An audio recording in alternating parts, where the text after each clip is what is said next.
Hi everyone, welcome back to another Reddit cheating story. Before we start, please hit the subscribe button and notification bell if you love to watch more cheating stories. Wife left me after Thanksgiving and claim I gave her Traumatize. This is what she did. She left the day after Thanksgiving.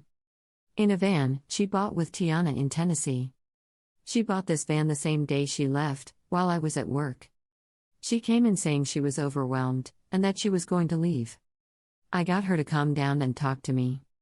In this panic she said she didn't want to do this anymore.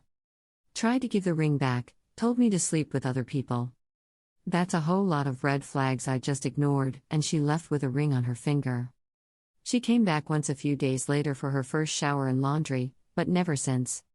She might come use the Wi-Fi for her WFH days, but never happened. Fast forward a few weeks of me disassociating my existence, working the post office for 15 hours a day. It's Christmas and I'm new. I'm not eating, not sleeping. She comes around and says I'm going to Florida. She respected my boundary of waiting for me to be home before she came back, but grabbed a bunch of shit and left. Her nails were pink. She drove the van to Lakeland, Florida. She said she picked up a friend. Wouldn't tell me who. Said I needed to stop calling around to her friends and therapist. I was breaking trust and boundaries. I don't feel that way. She's been diagnosed bipolar, on new brain drugs, drinking alcohol, and fucking left. I'm calling around trying to figure out what the hell. Anyways, she calls me a few times in Florida. Make sure I'm okay. Sends pics of alligators.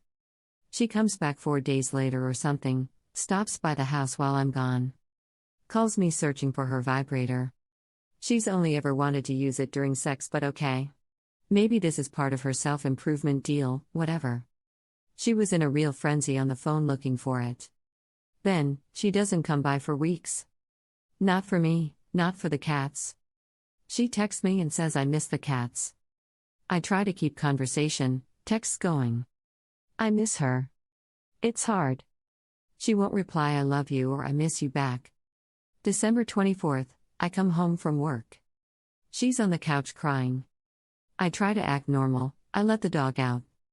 I come back and I sit with her. She's only interested in the cats. I ask if she's okay, and she says was until I saw the cats. I started a conversation that day about feelings, and felt good about it. Made plans for Christmas morning with her. December 25th, she comes over. I made cookies, muffins, and her breakfast of choice. We watched a movie together. We cuddled. We fell asleep together. Long hug before she left. A real kiss on the lips. She went to Tiana's Christmas party. December 26th, she blew me off. Went fishing. With a mutual friend. I spent the day like D-Day Part 2. Walls closing in. I hopped on her Facebook. I snooped. Messages, it all. She went fishing with someone 10 years older and his kids. I snooped more, he went to Lakeland, Florida. Picture of his daughter painting his nails pink. He was looking to buy a van. Messages from him to her, notifications turned off. All deleted. 27th, I worked. I told her we had to talk. I was going crazy. I called her best friend, whom said to change the locks because I wasn't being treated right. I brought up the name of this person, who is a mutual friend. She played dumb, but I know she knows. My wife goes to best friend's house before meeting me. Comes in, gives me the ring. Says I've broken trust and she doesn't want to work on anything. I bring up this dude's name. That's just where my van is parked. There's nobody else. She leaves. I snoop more. She went to his family Christmas party. She's cuddled with him and his kids in the back of the photos and videos. I distance myself from my wife entirely, now she's texting and calling to make sure I'm still alive. December 31st, she visits family and stays until January 3rd. I've been 100% transparent about all information with her mom since D-Day. My wife shortened her trip significantly, probably because she wasn't planning on not having a ring.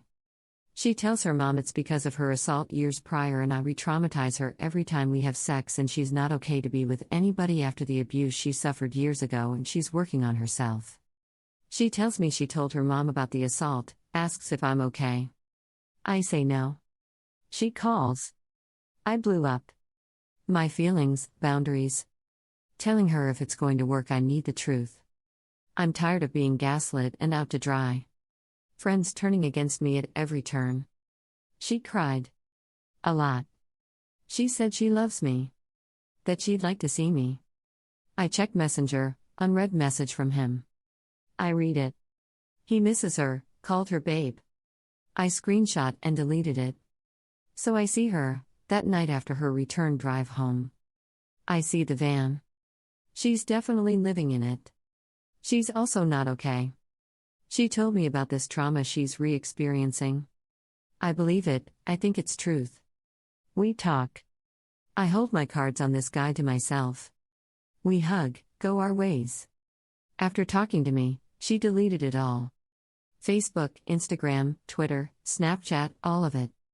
That's how it's been for the last few days. Her mom stopped calling me. I wonder what was really said to her. All of this. I know my wife is not okay. She is not herself. She is in crisis. She won't let me in, won't let me help. I don't know how to bring up this other man again without pushing her further. But I fear she's already gone. Comments from community. Up, this woman is playing on your pity to do whatever the hell she wants. I know she's your wife and you love her, but the sad, harsh truth is that she doesn't give a damn about you. Her decompensating just when you got the job sounds like an extinction burst. You need to look after you from now on, given that her antics have stressed you out and you're not well physically to begin with. And no, it's ever your fault, no matter what bullshit she says. Get your own family and friends around you now. I think you need to create emotional distance here. Rather than help her, you're just drawing yourself down. The marriage is functionally over. You'll never recover from this. Never be able to get over the level of betrayal. It's okay to want her to be healthy and well, but it's almost impossible for you to be the one to give it to her. So instead of her talking about past trauma and healing from it, you're living present trauma over and over. At some point you need to start focusing on your needs. You've got a stressful life right now and your broken STBXW can't help you. Her best friend is right. The best thing you can do is change the locks and start dissociating from her. You can't help her. She doesn't want your help. Nothing you say or do will change her. Allow others the ability to attempt to work with her. But these episodes only serve to draw you down and serve no purpose in helping her. You're a good person. But you shouldn't set yourself on fire to keep others warm. What you have to do is see an attorney to see what your options are. Inform family and friends what is happening and have them take care of it. You can't keep destroying yourself by not wanting to inflict more damage on your cheating wife. What about you? Who is helping you? People bring up all the time that once married the spouse is your responsibility. That family members should respect that the spouse comes first. Doesn't it work the same way if the spouse has a serious mental issue or breakdown caused by past trauma? Do you just return the spouse to the family, say, "Oops, didn't realize it was broken. I need a refund"? Same with this sub, that cheaters are disloyal and they don't try hard to make things right with their so and instead move on to the new person. But isn't that what you're recommending here? When it's very difficult to just walk away and make her someone else's problem. To me, it's not about reconciling or not. Yomi, it's about he made a commitment to her in sickness and in health, and she is obviously very sick right now. She is an addict and needs to be treated as such. She is in limerence right now. She might understand at some level that what she is doing is wrong, but all the chemicals in her brain are doing her what she's doing is right when she's with him. It is like she is on a drug.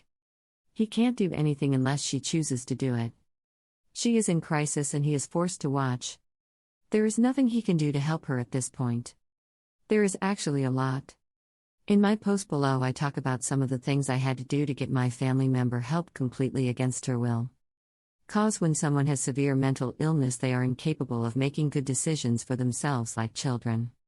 Worse than children, in fact, in that their brains are often leading them down the road to destruction. Thank you for watching. Let me know what you think in the comments below. Remember to subscribe and hit the notification bell.